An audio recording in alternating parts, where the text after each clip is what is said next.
பரிசுத்த ஆவியின் அபிஷேகம் பெறாம நம்ம இயேசுவோட மெசேஜ் குடுக்குறது கரெக்ட்டா, தப்பா அப்படின்னு என்ட்ட கேட்டீங்கன்னா, நான் சில பெரியவங்க வந்து அது தப்புன்னு சொல்லி நான் கேள்விப்பட்டிருக்கேன். நம்ம அபிஷேகம் பெறாம நம்ம வந்து இந்த ஸ்டேஜ்லயோ, இல்ல தேவ செய்தி குடுக்குற அந்த ஸ்தானத்திலயோ நிக்கக்கூடாது அப்படின்னு சொல்லி நான் சின்ன வயசுல கேட்டிருக்கேன்.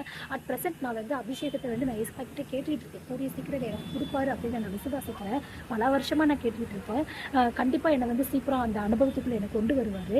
இப்ப நான் கரண்ட்டா YouTubeல வந்து ஒரு அட்லீஸ்ட் ஒரு 2 minutes video with my experience அந்த பைபிள் வேர்ஸ் ரெஃபரன்ஸ்ல நான் வந்து இயேசு கிறிஸ்துவினோட கிருபையினால நான் போட்டுக்கொண்டிருக்கிறேன்.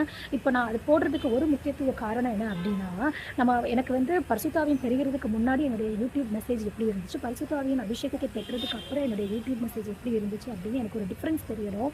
எனக்கு மட்டும் இல்லை, எல்லா கிறிஸ்தவர்களும் அதை அறிய வேண்டும். ஏன்னா சில கிறிஸ்தவர்கள் என்ன சொல்றாங்க அப்படின்னா, அந்த பரிசுத்த ஆவியின் அபிஷேகம் ஒன்று இல்லை, நம்ம பரிசுத்த ஆவியினால சீல் வச்சாலே போதும் அப்படின்னு சில இது சொல்லுவாங்க. அது சில அந்த வியாக்கியானம் உண்டு. ஸோ அதை வந்து முறியடிக்கணும். நான் பரிசுத்த ஆவியின் அபிஷேகம் பெற்ற ஒரு வாழ்க்கையும் அனுபவமும் இருக்குது. ஸோ எனக்கு கண்டிப்பாக என்ன அப்லோட் பண்ணிக்கிட்டு இருக்கிற அந்த யூடியூப் மெசேஜில் சில தவறுகள் இருக்கலாம். என்னுடைய எண்ணங்கள், என்னுடைய சில மாற்றங்கள் தேவைப்படலாம். அது எனக்கு இப்போ என்னுடைய இந்த ஆங்கிளில் நான் திங்க் பண்ணுறதுல வந்து எனக்கு அது தெரியாமல் கூட இருக்கலாம். கண்டிப்பாக பரிசுத்த ஆவியானவர் அபிஷேகம் பெற்றதுக்கப்புறம் மேபி அது வந்து கரெக்டாக இருக்கும். அதை நான் நம்புகிறேன். 2 டிஃப்ரென்ஷியேஷனுக்கும் முக்கியத்துவத்தை காட்டி பரிசுத்த ஆவியின் அபிஷேகம் உண்டு என்பதை முக்கியத்துவப்படுத்தி இந்த வீடியோவை நான் வந்து அப்லோட் பண்ணுறேன். அதுக்கு நானே சாட்சி. கர்த்தராகிய இயேசு கிறிஸ்துவினுடைய நாமம் மகிமைப்படுவதாக. ஆமென்.